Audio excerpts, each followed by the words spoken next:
Up with the cast earlier this week. Take a look at what's coming together for the rehearsals. The tale of Sweeney Todd. His skin was pale and his eye was hot. I am playing Mrs. Lovett, and I am so excited. It's my biggest role I've had at Robert Morris.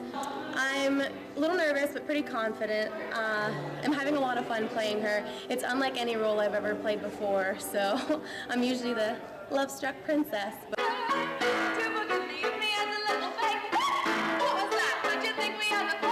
I'm playing Anthony. He's a young sailor, and he's in love with this woman, or should I say young lady, Joanna. And I don't know, I just am very, very excited about this role, and it's like a role that I've never played before. So. I'll steal you, Joanna. I'll steal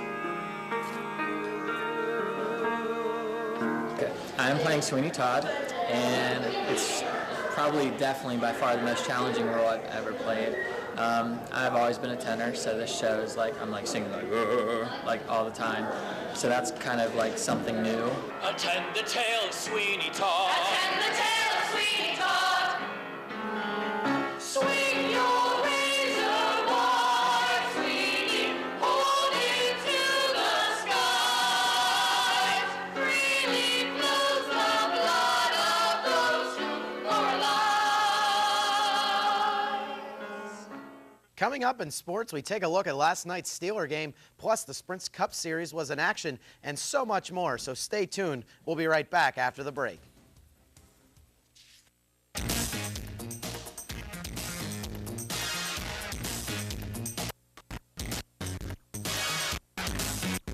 Last night, the Steelers went into Denver coming off of a bye week. They had a chance to rest up and prepare for the rest of the grueling season. Would the Steelers pick up where they left off with their winning ways? Let's fly to Denver to find out.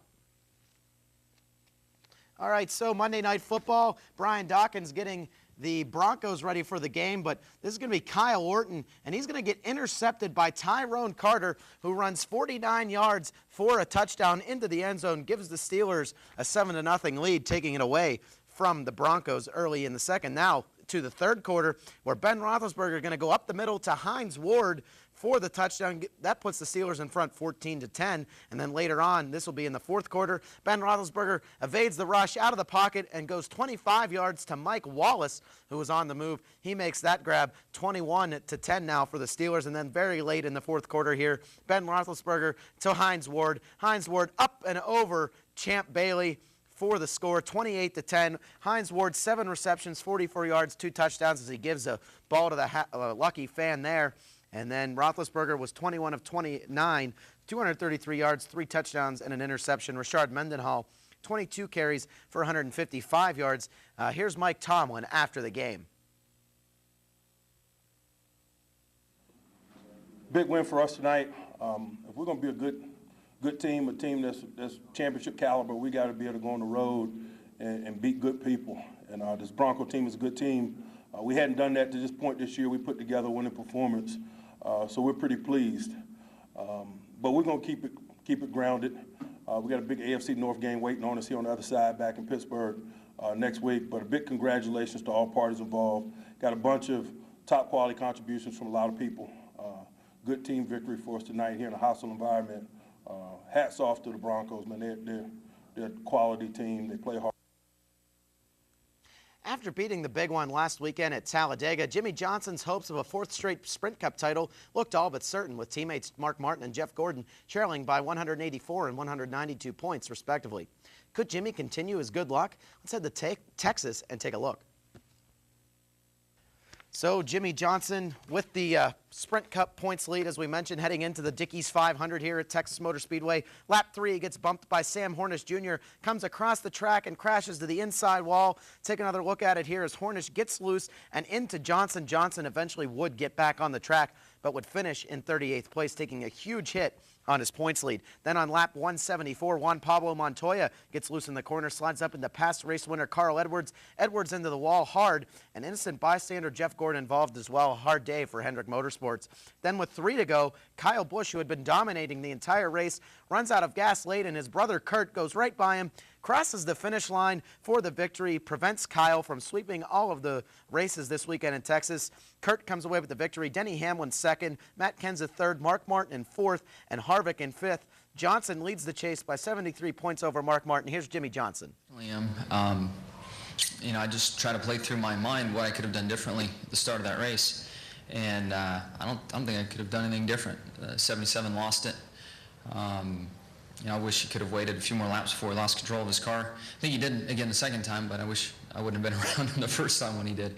And it took us out, but and there's not much we can do about it. Luckily, we had a big points lead, and all in all, all along, I should say, we've been trying to tell everybody this thing is far from over and what our mindset's been. And luckily, we've raced for every point throughout this chase, and we still have a decent points lead right now, and we need to dust ourselves off, head to Phoenix, and get a good one in the bank there. Now for a little fall golfing. The PGA European Tour was in China for a World Golf Championship event. So let's take a look at how the tournament results played out.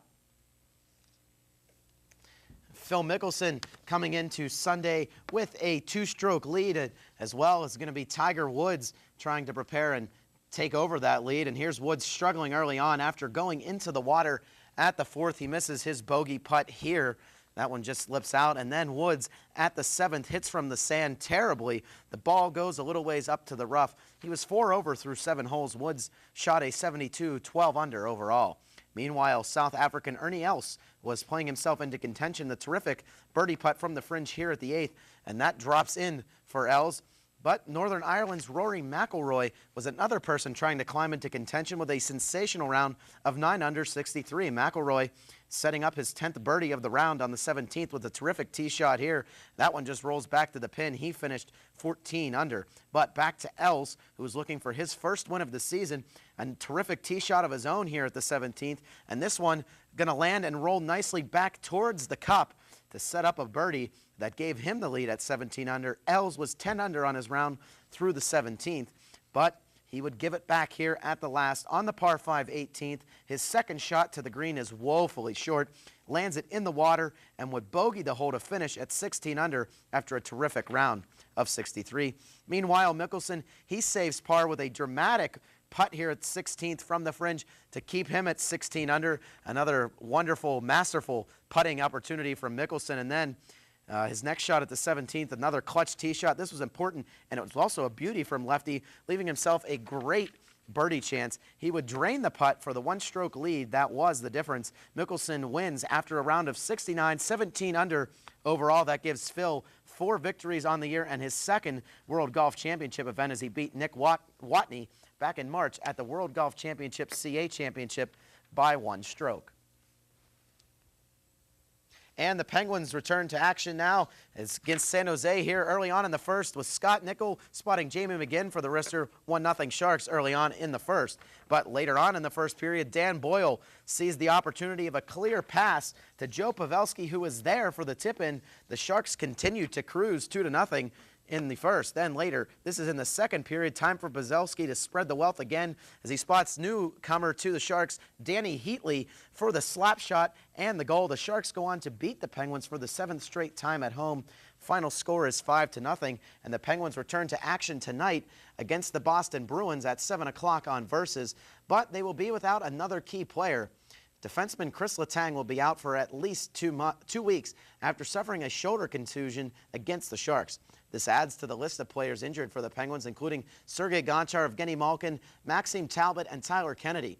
To replace Letang, the team has recalled Derek Englund for tonight's game against Boston. I'm Ed Albert, and that's your Sports Pulse. Thank you very much, Ed. And fortunate that the Penguins were able to start out rattling off all those wins, because now the injury bug biting them hard. But next Monday night, your Browns are playing. How do you think they'll fare against the Ravens? I wish them luck. They're going to need it. Well, for everybody here at RMU Live and for our producer, Chris Walker, and Ed Albert, Channing Frampton, I'm Chris Baginski. And I'm Casey Folga. Have a good night. so. I'm sorry.